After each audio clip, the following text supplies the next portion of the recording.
მე ამ ვიდეოს გამო ბევრს შევეკამათები. არის რაღაცები, რაც ყველა ადამიანს, ვისაც დისკის თიაქარი აქვს, უნდა იცოდეს. ეს მნიშვნელოვანია, რადგან გეხმარება უკეთ მოუარო დისკებს. ხელს უწყობს შეხორცებას, მკურნალობას და თავიდან აგაცილებს მდგომარეობის გაუარესებას. აგრეთვე თიაქრის გაზრდას. ამ ვიდეოში მე მოგაწვდით ყველა იმ რეკომენდაციას, რომელსაც ჩემს პაციენტებს ვაძლევ. მათ შორის აგიხსნით იმასაც, რაც უკვე მოძველებულია, რაც აღარ გამოიყენება და აგიხსნით მნიშვნელოვან საკითხებს, რომლებიც დღესაც იწვევს უთანხმოებას ექიმებსა და ფიზიოთერაპევტებს შორის. დიახ, ამ ვიდეოთი ალბათ კონფლიქტში შევალ. ეს ბიჭი გიჟია. ეს ვიდეო დაყოფილია თავებად. შეგიძლია გადახვიდე ან დაბრუნდე ნებისმიერ ნაწილზე, რომელიც გინდა. შევთანხმდით. დავიწყოთ იმ ყველაზე აშკარა მითითებებზე საუბარი, რომლებიც თითქმის ყველასთვის ცნობილია. მაგრამ მნიშვნელოვანია რომ ეს ვთქვათ, რადგან ყოველთვის არის ვინმე, ვინც არასწორად არის ინფორმირებული. დღის განმავლობაში ბევრი წყალი უნდა დალიო. ჰიდრატაცია მნიშვნელოვანია, რადგან ჩვენი ხერხემლის დისკები ღრუბელივით მუშაობს. როდესაც ჩვენ დისკებს არ ვაწვევით, როდესაც წევართ და ვისვენებთ, დისკები შთანთქავენ და არ შემოარსებულ წყალს. ისინი ჰიდრატირებულები რჩებიან და ამ წყალის სჭირდებათ რომ ჯამრთელები იყვნენ. როდესაც დღის განმავლობაში ბევრ წყალს არ უსვამთ, საკმარისად არ უიხმართ წყალს, დისკები ვერ ახერხებენ ჰიდრატაციას და უფრო ადვილად ავადდება. ანუ წყლის გარეშე უფრო ხშირად გექნება დისკის თიაქრის შეტევები და უფრო დიდი შანსია თიაქარი გაუარესდეს, გაიზარდოს. და მე მეკითხებით, დოქტორ ალექსანდრე მოტა, რამდენი წყალი უნდა დავლიო? რამდენია იდეალური? აქ არ არსებობს ჯადოსნური რიცხვი. ბევრი ამბობს, რომ უნდა დავლიოთ 35 ml წყალი თითოეულ კილოგრამ წონაზე. ანუ თუ 100 კილოგრამს იწონით, უნდა დალიოთ 3 ლიტრი და ნახევარი წყალი, მაგრამ მე ვფიქრობ, რომ ბევრად უფრო მარტივია, ბევრად უფრო პრაქტიკულია, თუ გამოვიმუშავებთ წყლის დალევის ჩვევას. ყოველთვის ატარეთ პატარა ბოთლი და ყოველ 15 წუთში ერთხელ ან მაქსიმუმ ნახევარ საათში ერთხელ დალიეთ რამდენიმე ყლუპი. შეგიძლიათ დააყენოთ განგაში, ტელეფონზე ან საათზე, როცა განგაში დარეკავს, დალიეთ რამდენიმე ყლუპი. იმდენი, რამდენიც თავს კარგად და კომფორტულად გაგრძნობინეთ. ძალიან მალე ნახავთ, რომ განგაში აღარ დაგჭირდებათ. დაიწყებთ წყლის დალევის საჭიროების შეგრძნებას. ეს დღის ბოლოს და ტკივილების სიხშირეზე საოცარ განსხვავებას გამოიწვევს. ნახავთ, რომ ტკივილს უფრო იშვიათად იგრძნობთ, ეს მართალია. ფიზიკურ აქტივობასთან დაკავშირებით, ჩვენს ხერხემალს მოძრაობა სჭირდება ჯანმრთელობის შესანარჩუნებლად და დისკის თიაქრის გაუმჯობესებისა და განკურნების დასახმარებლად. ამიტომ ზოგადი რეკომენდაცია ასეთია: დაიწყეთ ან გააგრძელეთ ფიზიკური აქტივობა, რომელსაც უკვე მისდევთ. კარგი მეთვალყურეობით და კვალიფიციური ფიზიკური აღზრდის სპეციალისტის დახმარებით. როდესაც ტკივილის კრიზისში ხართ, მწვავე ფაზაში, ყველაზე ძლიერი ტკივილის პერიოდში, ყველაზე რთულ ეტაპზე, ნორმალურია რომ რამდენიმე დღით შეწყვიტოთ აქტივობა. მაგრამ როგორც კი ტკივილი შემცირდება, დაუბრუნდებით თქვენს ძალოვან ვარჯიშს, თქვენს ფიზიკურ აქტივობას. ფიზიკური აღზრდის პროფესიონალი იცის როგორ დაგიდგინოთ და შეგირჩიოთ სავარჯიშოები თქვენთვის. როგორც წესი, უბრუნდებით იმ წონის ნახევრით, რასაც ადრე ვაკეთებდით და როგორც კი უკეთ ვიგრძნობთ თავს, უსაფრთხოდ ვზრდით დატვირთვას. არ ინერვიულო. ეს არ ნიშნავს, რომ შენი პროგრესის ნახევარს დაკარგავ. უსაფრთხოდ დაბრუნდები და ნახავ, რომ იმ წერტილამდე, სადაც ადრე იყავი, ბევრად უფრო სწრაფად მიხვდი. ეხა მათთვის, ვინც ჯერ კიდევ არ ვარჯიშობს, აუცილებელია დაწყება. და ყოველთვის მეკითხებიან, დოქტორ ალექსანდრე მოტა, სასარგებლოა თუ არა სეირნობა? შემიძლია VR. მხოლოდ უპირატესობა მიანიჭოთ უფრო დინამიკურ ფიზიკურ აქტივობას, რომელიც უფრო მეტ მოძრაობას მოითხოვს, განსაკუთრებით ხერხემლით. დაფიქრდით ჩემთან ერთად. ჩვენს ხერხემალს სჭირდება მობილურობა, მოძრაობა სახსრებში და ძლიერი კუნთები, რომ დისკებზე ზეწოლა შემსუბუქდეს. ამიტომ სიარული არ არის ისეთი კარგი, არ არის იდეალური, არ არის ისეთი ეფექტური, როგორც ძალის ვარჯიში, პილატესი, ჰიდროგიმნასტიკა, ცეკვა, ცურვა, რომლებიც ხერხემალთან სხვადასხვა მოძრაობებს ასრულებენ. როცა ვსეირნობთ, ძალიან ცოტა მოძრაობას ვაკეთებ. თითქმის ერთი და იგივე დამმეორებად მოძრაობას ვასრულებთ. ეხა, თუ შენს ქალაქში არ გაქვს შესაძლებლობა, რომ ფიზიკურ აქტივობას სათანადო ხელმძღვანელობით და მეთვალყურეობით ეწეოდე და თუ სეირნობა არ აზიანებს შენს ხერხემალს, პირიქით თავს კარგად გაგრძნობინებს, ხერხემალს უფრო მსუბუქს ხდის, აუცილებლად უნდა იარო. და წავედ. ვისაც დისკის თიაქარი აქვს, იცის, რომ დილა ყველაზე ცუდი დროა. ეს ის დროა, როცა ტკივილი ყველაზე ძლიერია.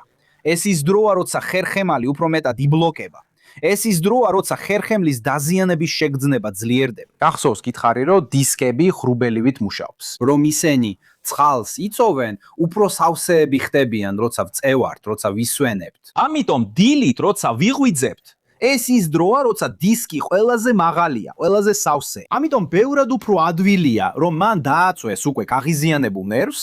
საუკეთესო რამ, რაც შეგვიძლია დავაკეთოთ, არის გავამზადოთ ხერხემალი დღის დასაწყებად. ეს დაახლოებით ისეა, როგორც ხერხემალს უსვამთ ზეთს, ან ვადუნებთ, რათა ავიცილოთ ეს ტკივილი, ეს გაჭედვა, რაც ჩვეულებრივ დილით ხდება. არსებობს რუტინა, თანმიმდევრობა, რომელსაც წლებია ვასწავლი ჩემს პაციენტებს. დაიწყებ იმით, რომ დაწვევი მუცლით ქვემოთ, ნელა გადაბრუნდი, დაუჩქარებლად და დაიკავე შენთვის კომფორტული პოზიცია.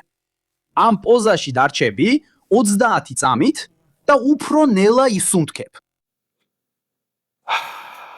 გძნობ სუნთქვას, ათავისუფლებ ხერხემალს, ქმნი სივრცეს. 30 წამის შემდეგ იდახვებზე დაეხატნობი. გააგრძელე სუნთქვა და შეგიძლია თავი ზემოთ და ქვემოთ ამოძრაო, შეხედო წინ, შეხედო ქვემოთ. ეს დაეხმარება არა მხოლოდ წელისა და გულმკერდის ნაწილს, არამედ კისრის მალებსაც კიდევ 30 წამის განმავლობაში. ბოლოს ამ მოძრაობას გააკეთე. აი ხელები მხების სიმაღლეზე დადე, ფეხები საწოლს გარეთ დატოვე, საწოლს გარეთ დატოვე, ზურგი მოადუნე და ხელები იქამდე გაწიე, სადამდე ჩვენთვის კომფორტულია. გაასწორე და დააბრუნე. ამას კიდევ 30 წამი გააკეთებ. ან 10 ჯერ გაიმეორებ. ეს სამი მოძრაობა საკმარისზე მეტია იმისთვის, რომ ადამიანების უმეტესობამ თავიდან აიცილოს ტკივილები, გაჭედვები და ეს დისკომფორტი, დღის განმავლობაში ზურგის დაზიანების შეგრძნება ძალიან მომეწონა. აი აქედან იწყება კამათი. ძლიერი ხერხემალი ეს არ არის და ასე არ ძლიერდება. ძლიერი ხერხემალი არის ხერხემალი, რომელსაც აქვს მხარდაჭერა და სტაბილურობა. კუნთები, რომლებიც რეალურად იცავენ ჩვენს ხერხემალს, ბევრად უფრო ღრმად მდებარობს. და თავად ხერხემალთან უფრო ახლოსაა. რომ უფრო გასაგებად თქვა, ეს კუნთები ამოძრავებენ ხერხემალს, ეს კუნთები იცავენ ხერხემალს. და იმის უცოდინრობა ბევრ ადამიანს აზარალებს. ზურგის ტკივილის კრიზისი კონდეს, დისკის თიაქარი გაურთულდეს და ფიზიკური აქტივობა მიატოვოს. და თუ შენ არ ხავს კარგი ფიზიკური ვარჯიშის სპეციალისტი, კარგი პილატესის ინსტრუქტორი, რომ დაგეხმაროს ამ გამაგრებაში. მე უკვე მაქვს ამდენიმე ვიდეო, სადაც ვაჩვენებ, როგორ გავაძლიეროთ ზურგი სახში. ეს არის ვიდეოების სერია, რომელსაც აქ მინიშნებაში ვტოვებ და ასევე აღწერაში დავტოვებ, რომ დაგეხმარო. კარგი? რა თქმა უნდა, ადრე ამბობდნენ, რომ ვისაც დისკის თიაქარი აქვს, არ შეუძლიათ არევა ფეხსაცმლის, მაღალქუსლიანი ფეხსაცმლის, რადგან ეს ამძიმებს წელის არეს. და მით უმეტეს არ შეიძლებოდათ არევა ფეხსაცმლის, რომელსაც მცირე ამორტიზაცია აქვს, რათა დაეცვა ხერხემალი დარტყმისგან. მაგრამ ამას დიდი აზრი არ აქვს, პირველ რიგში, იმიტომ რომ ბევრი ადამიანისთვის მაღალქუსლიანი ან ოდნავ მაღალი ფეხსაცმლის ტარება ეხმარება წელის ნორმალური მრუდის შენარჩუნებაში. ამ ადამიანებისთვის დაბალი ფეხსაცმლის ტარება ზრდის ტკივილს. ასე რომ, თუ თქვენ მუშაობთ ფეხზე მდგომარე, მაგალითად გამყიდველი ხართ და თუ დაბალ ფეხსაცმელს იცვამთ, ეს უფრო მეტ ტკივილს გაძლევთ. როგორ გითხრა, რომ ის ატარო, რაც ტკივილს გაყენებს, ასე რომ შეგიძლია ატარო ქუსლიანი ან უფრო მაღალი ფეხსაცმელი, თუ ეს თავს კარგად გაგრძნობინებს. მაგრამ გაიგე, რომ ეს თითქოს ბეჯგია. ამას მხოლოდ გარკვეული დროით გამოიხენე. როცა შენი ხერხემალი უმჯობესდება, შეძლებ უფრო დაბალი ფეხსაცმლის ტარებას. და სწორედ მაშინ დადგება დრო, რომ ფეხსაცმელი შეცვალ. მეორეც, დარტყმითი დატვირთვა ეხმარება დისკების გამაგრებაში. არსებობს ბევრი კვლევა, რომელიც აჩვენებს, რომ მორბენალების, ანუ მათ, ვინც სირბილს მისდევს, ხერხემლის დისკები ბევრად უფრო ძლიერია და ჯანმრთელი. გარდა ამისა, ფეხსაცმელი, სპორტული ფეხსაცმელი, ზედმეტი ბალიში, ზედმეტი ამორტიზაციით, ძალიან რბილი, ბევრ ადამიანს არ აძლევს სიმტკიცის შეგრძნებას, მეც ერთ-ერთი ასეთი ადამიანი ვარ, როცა ძალიან რბილ ფეხსაცმელს ვხმარობ, ისეთი შეგრძნება მაქვს, თითქოს ღრუბლებზე ვდგავა, თითქოს ლოგინზე ვდგავა. და ავტომატურად ჩვენი სხეული ისე იქცევა, თითქოს ბალანსი ინარჩუნებს. პოზა იცვლება და კუნთების დაძაბულობაც იცვლება. ისინი მზად არიან მოქმედებისთვის, ნებისმიერ მომენტში იმოქმედო. ამიტომ გახსოვდეს მოусმინო შენს სხეულს და მოძებნო ისეთი ფეხსაცმელი, რომელიც თავს კარგად გაგრძნობინებს და ამცირებს იმ ტკივილს, რომელსაც გრძნობ. ფეხსაცმელი კომფორტისთვისაა, როგორც იტყვიან, ხომ ასეა. თითოეულმა იცის, სად უჭერს ფეხი. მე მივხვდი ამ მინიშნებას. განსაკუთრებით, ვინც ზის და მუშაობს, საჭიროა შესვენებები. იდეალურია თუ 25 წუთი იმუშავებ და 5 წუთით შეისვენ. მაქსიმუმ იმუშავე 50 წუთი და გააკეთე 10 წუთიანი შესვენება. ეს ბევრმა იცის, მაგრამ რაც იშვიათად მესმის, ისაა, რომ ეს უბრალოდ შესვენება არ არის. ეს უნდა იყოს აქტიური შესვენება. ეს არ ნიშნავს, რომ კომპიუტერიდან ადგე და დივანზე დაჯდე. შესვენების დროს ადექი, იმოძრავე, ცხლის ბოთლი შეავსე და გააკეთე ეს ორი მოძრაობა. დადგი ხელები აქ, ზურგის უკან, წელის დონეზე დაიდე, სასურველია თითები ერთმანეთს შეეხოს, მუხლებს არ მოხრი, უკან გადაიხრები, მანამ სანამ არ იგრძნობ, რომ წინ ხერხემლის წინამხარეს სასიამოვნო გაწელვას აკეთებ. უკან გადაიხარე და ისევ დაბრუნდი. ამას 10 ჯერ გააკეთებ. ძალის დატანების გარეშე. უბრალოდ უნდა იგრძნო გაწელვა ტკივილის გარეშე. ეს არის გაწელვის შეგრძნება. გააკეთე 10 ჯერ. დაჯექი სკამზე. შეგიძლია უფრო მყარ სკამზე დაჯდე. თავარი ისაა, რომ მთელი ხერხემალი დუნდულიდან, საკრალური ნაწილიდან, ზემოთ ბოლომდე, სკამის საზურგეზე იყოს მიხარდნობი. თითები გადააჭდო კისრის უკან. გადმოიტანე იდაყვები წინ და უბრალოდ გადაწექი. იგრძნობ როგორ იწელება კისერი. გუმკერდის ხერხემალი და წელის ნაწილიც. გადადი იქამდე, სადამდეც გაწელვა შეგიძლია. ჰეი, რა კარგია. და დაბრუნდი. გააკეთე ეს 10 ჯერ. ეს მნიშვნელოვანია მთელი ხერხემლის განტვირთვისთვის, კუნთების დაძაბულობის მოსახსნელად და ასევე ამ სუბუქებს გებს ლიგამენტების დაჭიმულობას, დაძაბულობას. თითოეული უკეთესია ვიდრე წინა. ადრე საუბრობდნენ სწორ პოზაზე, უნდა იჯდე ასე სულ, უნდა იწვე ასე. უნდა იჯდე ასე, ადგე ასე. მაგრამ ყველაზე ხშირად რასაც ვისმენ ესა, დოქტორ ალექსანდრე მოტა, თუ ასე დავჯდები, სწორედ მაშინ იწყება ტკივილი. ან კიდევ, დოქტორ ალექსანდრე მოტა, თუ ასე დავწვევი, ვერ ვიძინე. ან კიდევ, ცდილობ ესე დავჯდე, ესე ავდგე, მაგრამ თუ ესე მოვიქცევი, ზურგი მეყინება. უკვე ვთქვი, რომ ჩვენ ზურგს მოძრაობა სჭირდება. ამიტომ არ უნდა ვიყოთ მხოლოდ ერთ პოზაში. საჭიროა პოზიციის შეცვლა დრო და დრო. ეს ბუნებრივია, ფიზიოლოგიურია, ნორმალურია ჩვენი სხეულისთვის. თუ დააკვირდებით ადამიანებს რიგში, მაგალითად, ნახავთ, რომ ყველა პოზიციას იცვლის. იცვლიან საყრდენ ფეხს. ოდნავ გვერდულად დგებიან, ცოტას მოძრაობენ, საყიდლების ეტლზე ეკრდნობიან, ან როცა ჩვენ გძინავს ღამით, რამდენჯერმე ავტომატურად ვიცვლით პოზიციას, ისე რომ ვერც კი ვამჩნევ. ასე რომ აქ წესი დაჯდომისას მცირე ცვლილებებს გააკეთებ, ოდნავ წინან, ოდნავ უკან დაჯდები, ფეხებს გადააჯვარედინებ, ან ისევ გაში. დადებ იდახს, ან ორივე იდახს მაგიდაზე. გააკეთე ეს მცირე ცვლილებები, ეს ცვლილებას მოიტანს, გააუმჯობესებს საყრდენს, მისცემს დისკებს დასვენების საშუალებას, გააუმჯობესებს სახსრობესებს სახსრებს და ასევე გააღვიძებს სხვადასხვა კუნთებს. ეს ეხმარება დღის ბოლოს იმ ტკივილის შემცირებაში.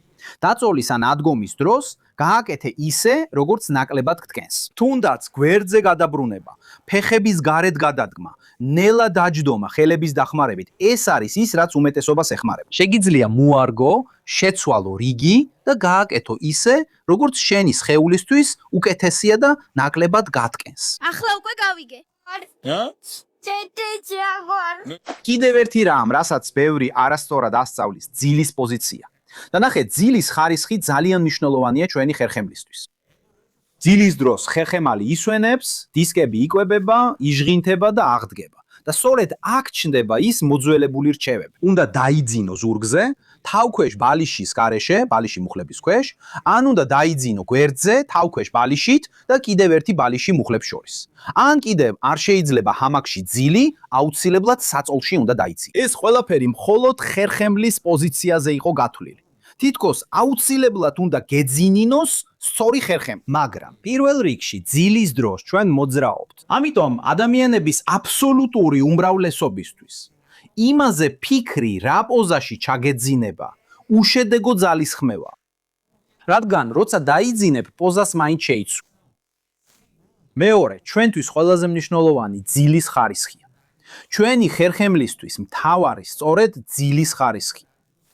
ამიტომ თავარი წესია, ეცადე დაიძინო შენთვის ყველაზე კომფორტულ პოზაში. იქნება ეს საწოლში თუ ჰამაკში. ეცადე დაიძინო ისე, რომ მალე ჩაგეძინოს, გქონდეს ღრმა ძილი, ნაკლებად გაიღვიძო ღამით და დილით იგრძნო თავი განახლებულად და ენერგიულად. ძალიან მნიშვნელოვანი რჩევა, განსაკუთრებით მათთვის, ვისაც აქვთ დისკის თიაქარი, ძილის წინ 2 წუთი დაუთმე რამდენიმე მოძრაობას, რომლებიც დღის განმავლობაში დაგროვილ დაძაბულობას ხსნის და ჩვენს ხერხემალში დაგროვილ დაძაბულობას ამცირებს. ეს დაგეხმარება უფრო სწრაფად ჩაგეძინოს, გექნება უფრო ღრმა ძილი და შეიძლება დილას ტკივილის გარეშეც კი გაიღვიძო. მე გაჩვენებ როგორ გააკეთო ეს ამ ვიდეოში. უბრალოდ დააცკაფუნე აქ ეკრანზე და თუ დღეს დაგეხმარები, თუ რამე ახალს ისწავლი, გაუზიარე ეს ვიდეო ვინმეს, ვისაც დისკის თიაქარი აქვს. ხოლო ამას გთხოვ. გაავცელე ეს ვიდეო მათთან, ვისაც სჭირდება, აქ გავჩერდები, დიდი მოკითხვა და მომავალ შეხვედრამდე.